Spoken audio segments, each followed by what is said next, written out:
Good afternoon, student. So, in last class, I am discussing about the insertion sort.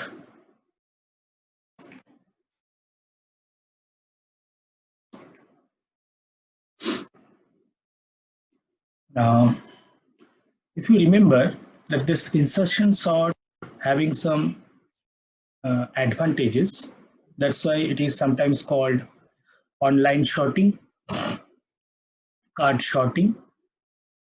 The most important thing about this insertion sort is it does not depends on number of elements coming. It only depends number of elements present. If you have say 10 elements out of 15, it can make them in a sorted order. That is the main advantage of insertion sort. So from the logic of the insertion sort, suppose I have already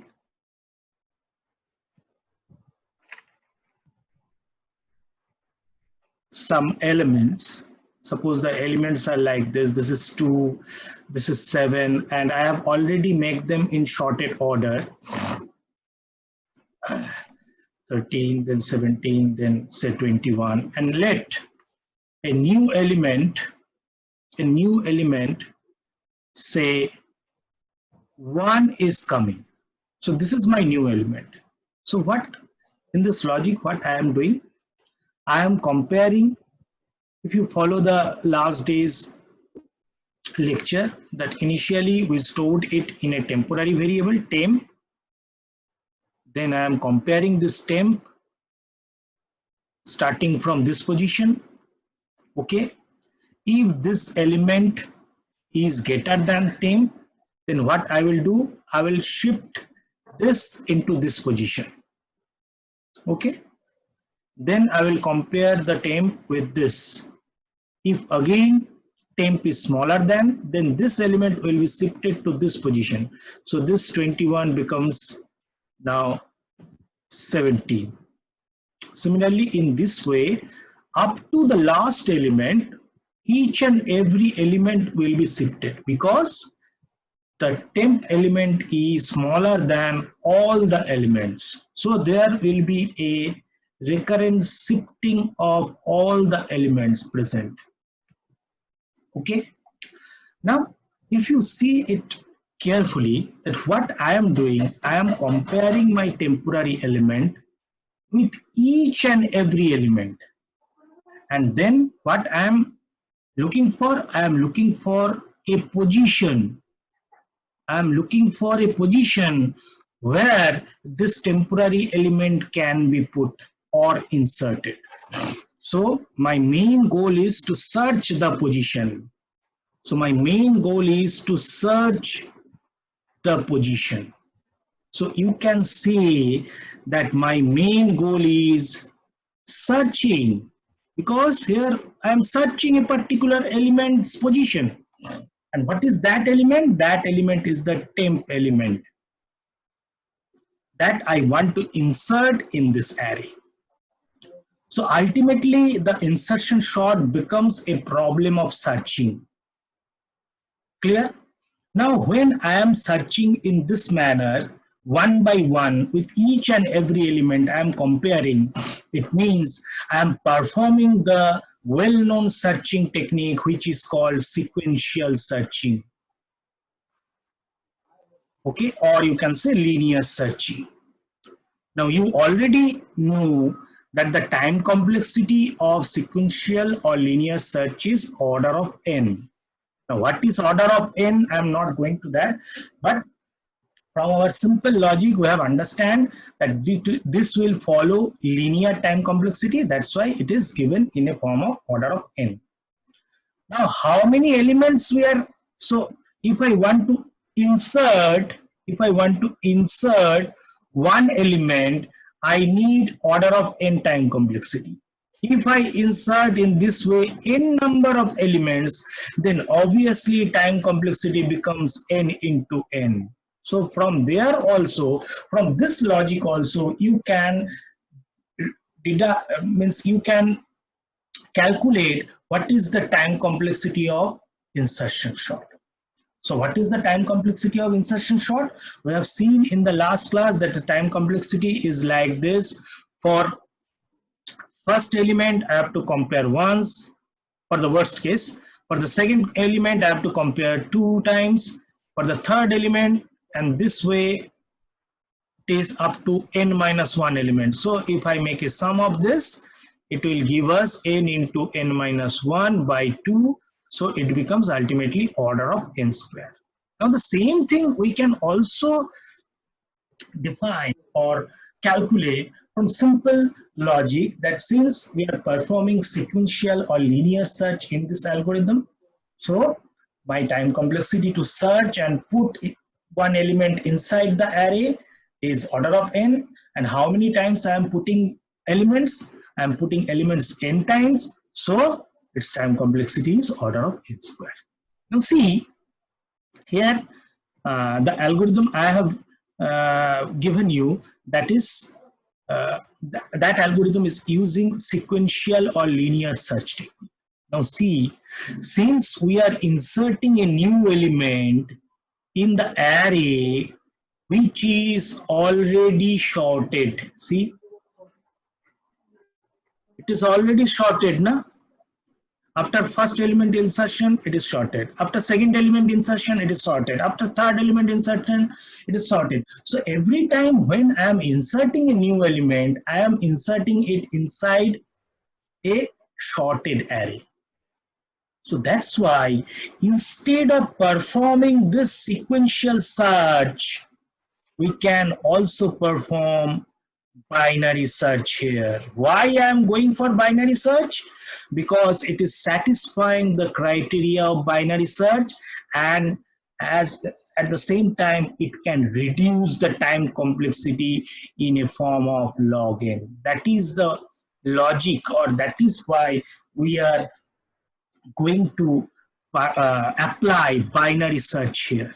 So that's why I have given you one problem one day, that in case of binary search, if the element is found, then return where it is found, and if it is not found, then try to tell that in which position it can be found.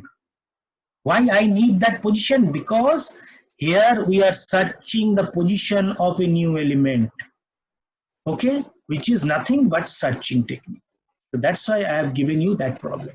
If you know in which position from binary search, if you understand that in which position I have to insert the new element, then you can easily perform a shifting up to that position and then insert the new element. How to shift and insert a particular position? See, this is very simple logic. So if this is my array, and suppose I want to insert in this, suppose this name is position. So what I have to do? I have to perform the shifting, correct? Now from where I have to perform the shifting? See, shifting, if I want to insert a new person in a line, then you have to make some space for that person. So from where you have to start the shifting? You have to start your shifting from the end.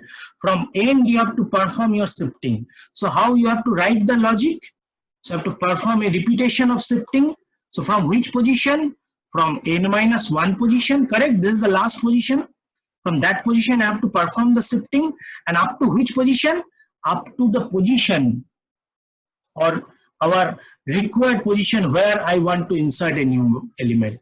So I must be greater than equal to position, and every time, since I have started from maximum value, so every time I have to perform a I minus minus. So this is your shifting logic. And how to perform the shifting? This position element, suppose this is I position, will be copied into I plus 1. So I will write it like this. If you remember the previous day's class in insertion sort, you will see a code like this. Instead of I, it may be with the help of G. Logic clear? So this is your shifting. And after this shifting, so I am shifting up to this position. Okay, means this last element will be shifted to this position. Now what I will do, I will insert the new element. Suppose the new element is X into this position. So what I will write A position equal to X. That's all. So this is my normal insertion operation in an array. Normal insertion operation in an array. Logic clear? So this is my shifting. So if I somehow understand what is the position, if binary search, my binary search algorithm return me in which position I can insert the new element, then just performing this operation. So first you have to call the binary search. Okay, then first you have to call the binary search function. Okay, then you have to call this insertion function.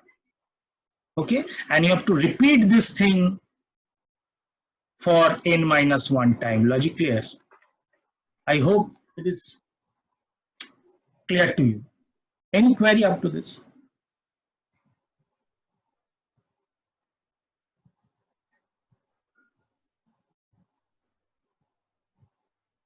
No query. Very good.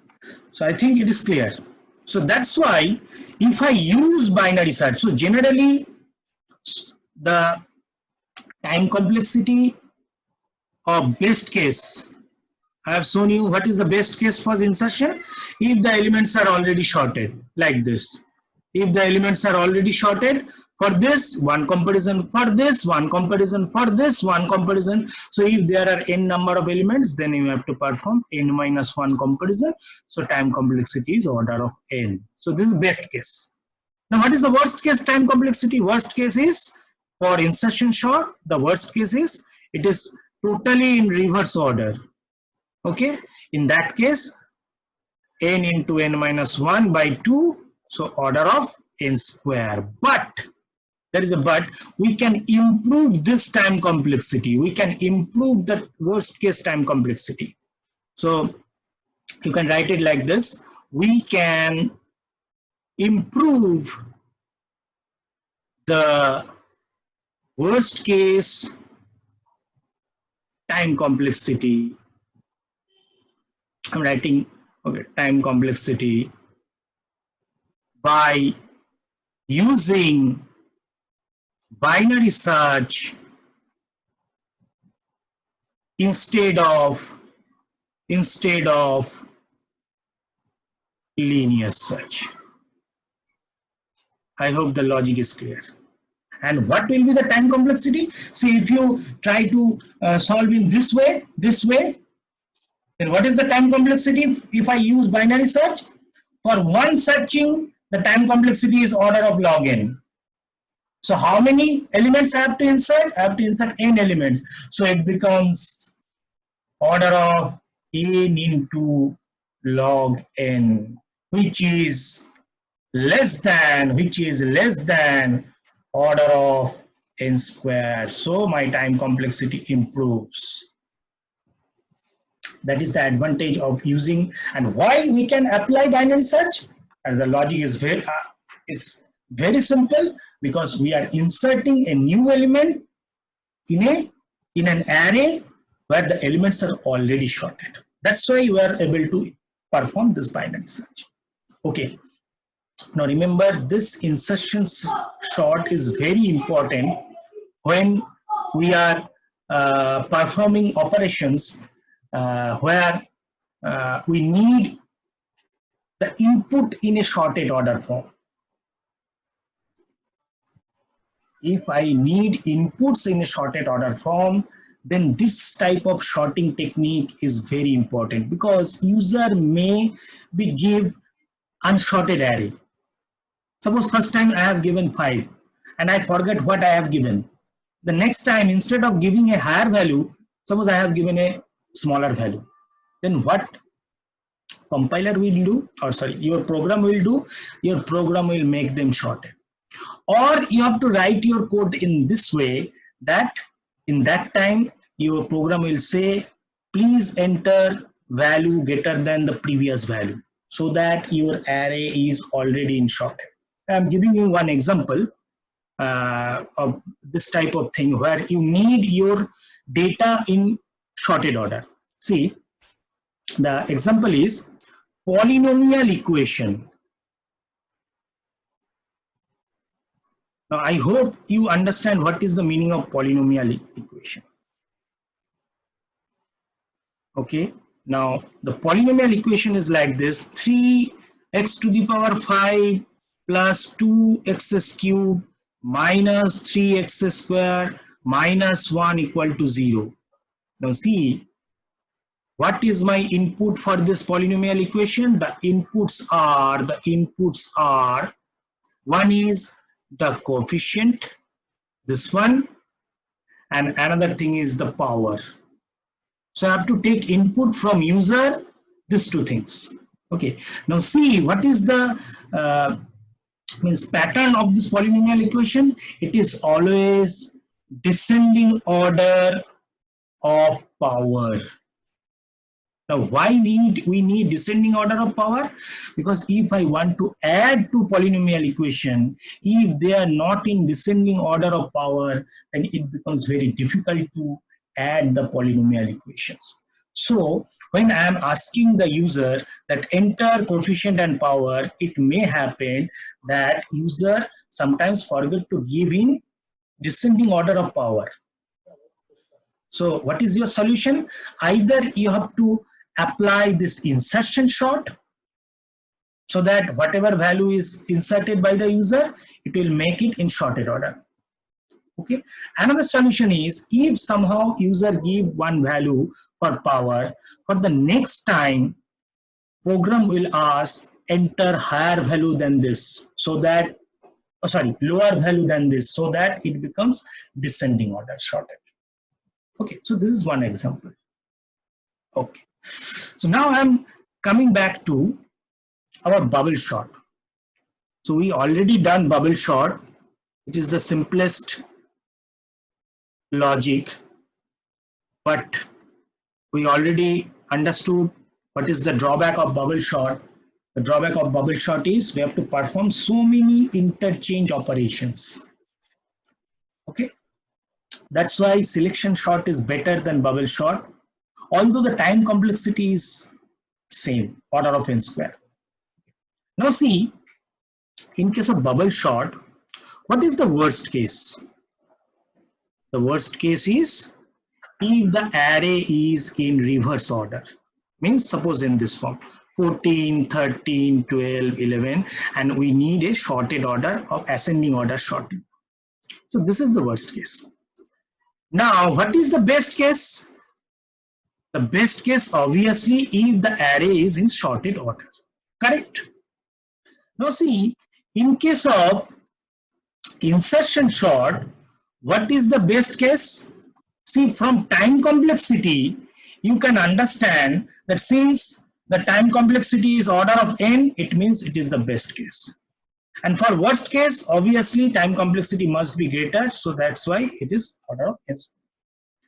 But in bubble sort, if you see in your books, both worst case and best case time complexity is order of n square.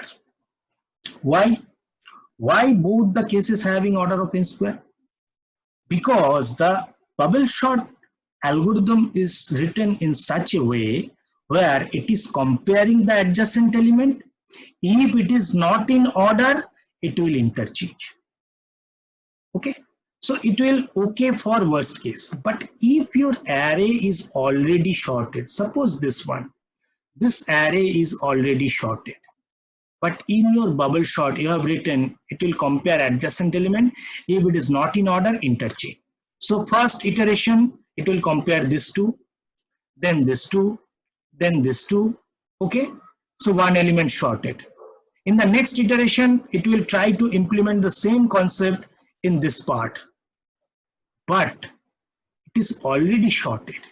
Now can I modify my bubble sort algorithm in such a way so that in case of best cases, it can easily stop after the first iteration? Normally, your bubble sort algorithm, if you write it in this form, sorry, if it is written in this form for I equal to 0, I less than n minus 1, I plus plus, then for j equal to 0, j less than n minus 1 minus I, j plus plus, if a of j is greater than a of j plus 1, then we have to perform a swapping of jth element and j plus 1th element. Okay. Now this is the normal bubble sort algorithm, and if you write this normal bubble sort algorithm, it will give you for best and worst same time complexity. It has no intelligence to check whether this type of sequence is given or not. But we can easily stop after the first iteration.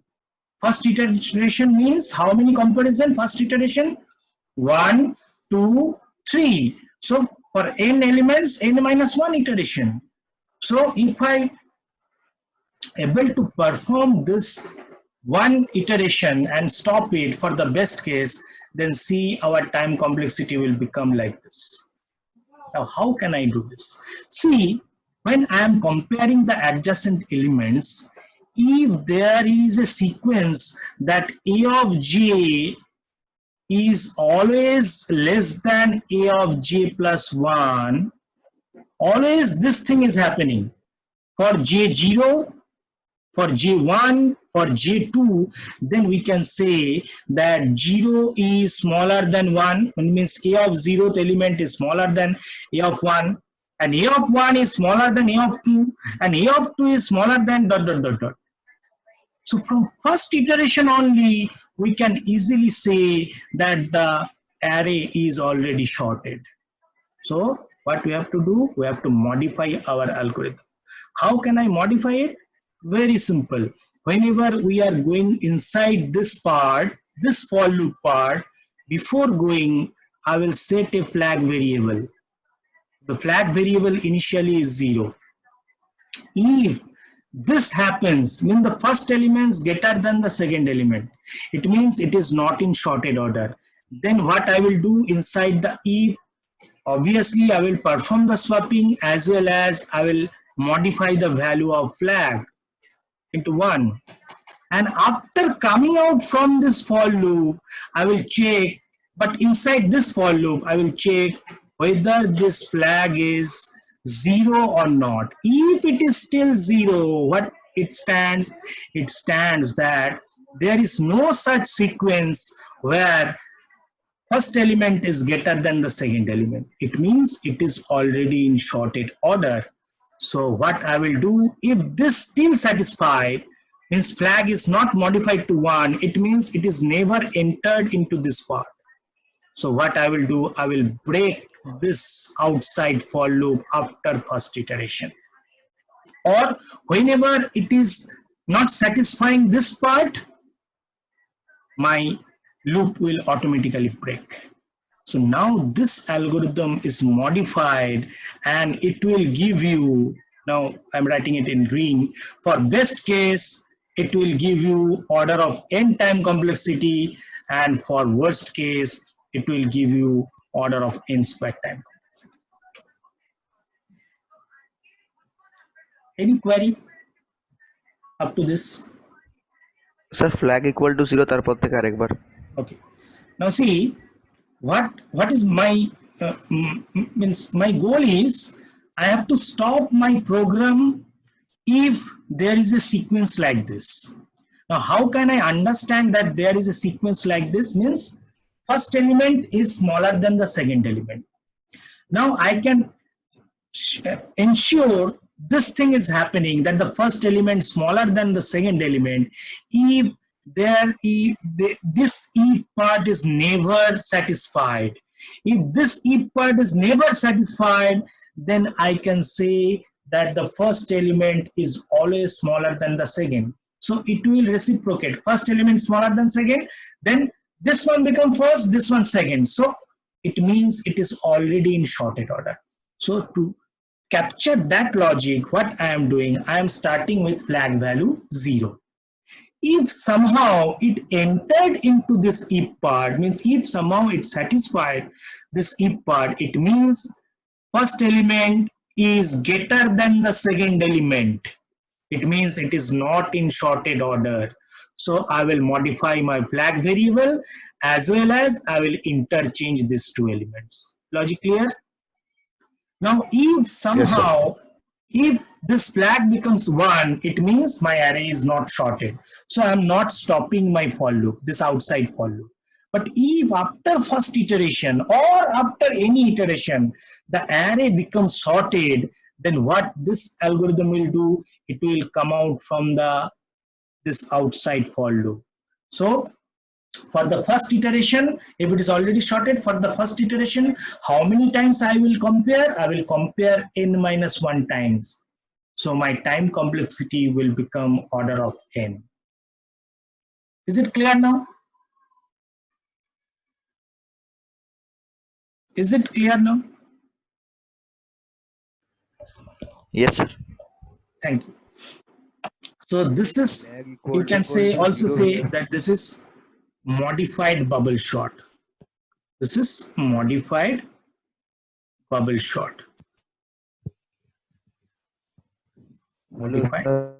হ্যাঁ বলো sir বলছি if flag equal to 0 ওটা কি ওই inner লুপের বাইরে গিয়ে check করতে হবে তো? হ্যাঁ, ওটা হচ্ছে এই যে ফর লুপটা, ইনার ফর লুপটা তার বাইরে বেরিয়ে, এটা আছে হচ্ছে এই আউটসাইড ফর লুপের ভেতরে, ঠিক আছে? To stop the outside for loop, not the inner for loop. Okay sir. Okay. Now, if you remember that in our selection sort class, I have shown you that this is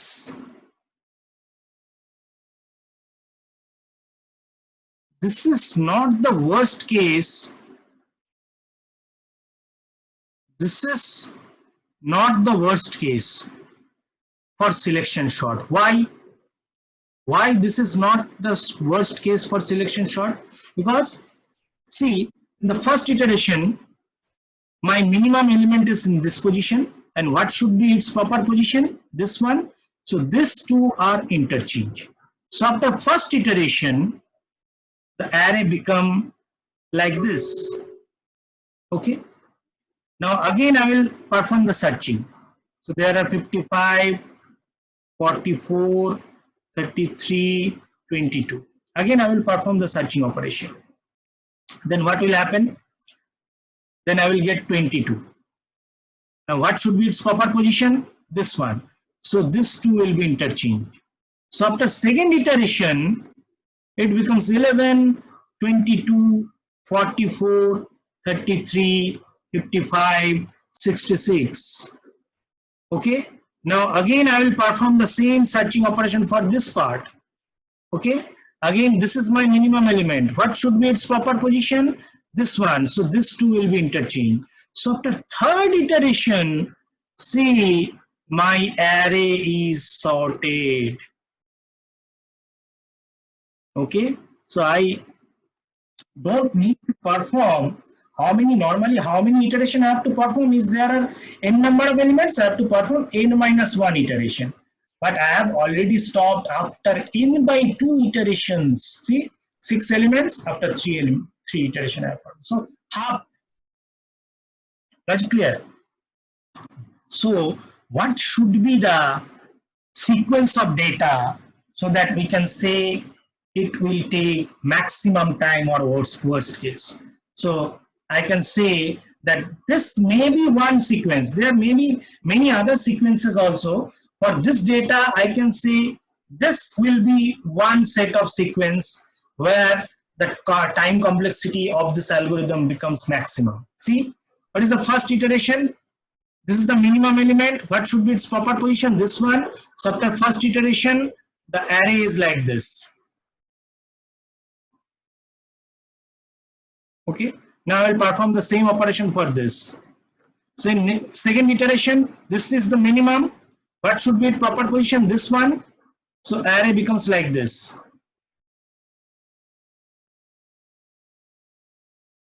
Okay, now I have to perform the same operation for this. Again, I will search the minimum. This is the minimum. What should be proper position? This one. So it becomes like this. Okay, now 3 elements sorted. Again, I will perform the same operation for this.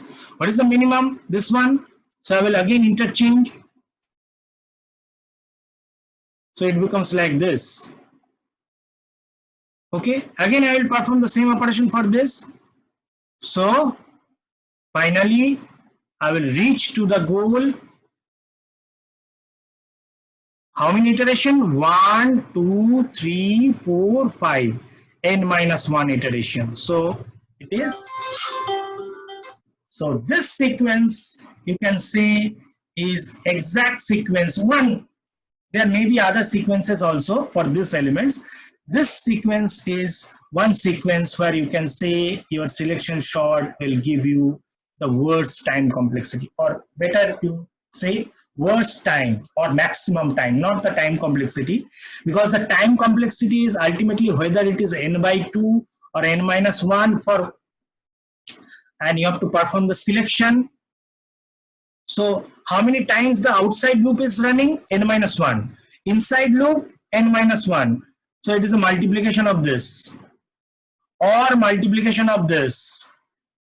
So ultimately, whether it is best case or worst case, the time complexity is order of n square, because you have to consider which type of equation it is generating. Is it generating polynomial equation or any other equation? And then you have to consider which one having the higher power. Suppose you have a equation like this: 2n cube plus 3n square minus n minus 5. Then which one is the highest power of this polynomial? This one. So if this is your total time required for solving a problem, then your time complexity will be like this. Very clear?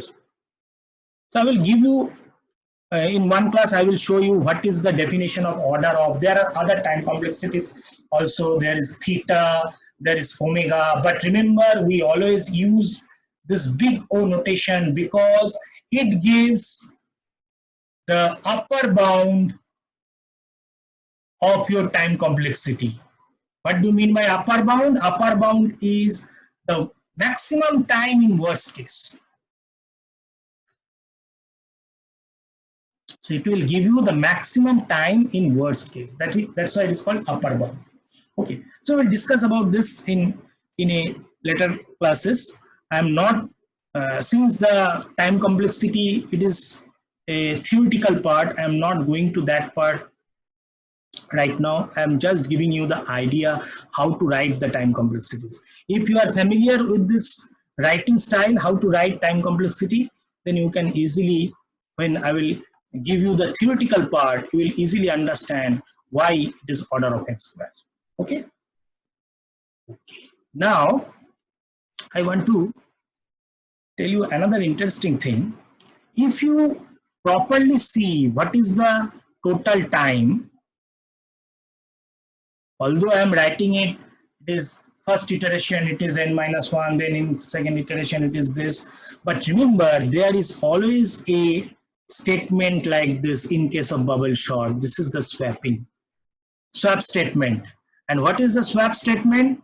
It is a combination of 3 statements, you already know. This is a combination of 3 statements. So the final time complexity or total time will be 3 into, because there is always 3 statements in the swap function. Now I'm just not going to, so 3 minutes left. So I'm just going to your C language class from the previous semester. So this is a swapping function where I have used a third variable, correct? I want to interchange two elements. I have used a third variable. I hope you know how to perform without third variable. Yes or no? I hope you know how to perform this interchange operation without third variable. Yes, sir, we know. Okay. Yes, sir. Now, do you know how to write this swap function within a single statement?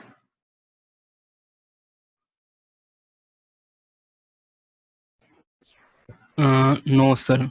Okay. To make a You- function of swap and then just write a single statement. That's Okay. why. So without third variable, I hope you have done it like this. Suppose this is one variable A, this is another variable B. So what I will do, so this is the difference between A and B. So if I cut it from B and add it to A, then A becomes B and B becomes A, correct? Sir single লাইনও হয়ে যাবে How to write in single line? ওই a plus B minus ব্র্যাকেটে আবার a equal to B করে Exactly, very good. So you can write it like this also, B equal to some addition. So generally, what is the meaning of this? Either you can perform without third variable, means either you can perform by adding the values or by subtracting the values. What is the meaning of this? Is if I already know that the sum of two values are this and I already know one value, then I can easily perform what is the value of others. Similarly, if I know the difference between these two variables and I know one element, then I can easily perform means I can easily search the other element. So if I want to perform it in a single line, you have to write it like this, okay, or there is a multiplication style also. You can write it like this also, A into B divided by B equal to A. Okay, these two are logically correct. Now what is happening here, although it seems that this should not be correct, but it is okay for C language, because in C language every variable when we are adding, they are stored in temporary variables. So they are stored in temporary variables. That's why when I'm putting the value of B into A, this A is not changed. This A is its previous value. Okay, that's why these two statements are okay in case of C language. Okay, so using this, writing this, you can easily reduce the time complexity in some value. Not instead of three statements, I am writing it in a single statement, although it is a combination of three operations. See, first this one, then this one, then this one. Okay. So, but in a single statement, that's why it may take less time. We can say that it may take less time.